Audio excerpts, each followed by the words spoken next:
disepakati bahwa 1 Ramadan 1447 Hijriah jatuh pada hari Kamis 19 Februari 2026. Demikianlah. Ya. Sudut elongasinya juga sangat rendah, ya, sangat jauh, masih sangat minim, 0 derajat 56 menit 23 detik, ya. Hingga 1 derajat 53 menit 36 detik. Jadi, secara hisab, data hilal pada hari ini tidak memenuhi kriteria visibilitas hilal MABIMS. Dengan demikian, berdasarkan hasil hisab serta tidak adanya laporan hilal terlihat, disepakati bahwa 1 Ramadan 1447 Hijriah jatuh pada hari Kamis 19 Februari 2026.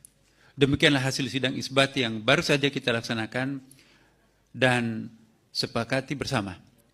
Tentunya kita semua berharap semoga keputusan ini memungkinkan seluruh umat Islam di Indonesia ini untuk memulai ibadah puasanya secara bersama-sama.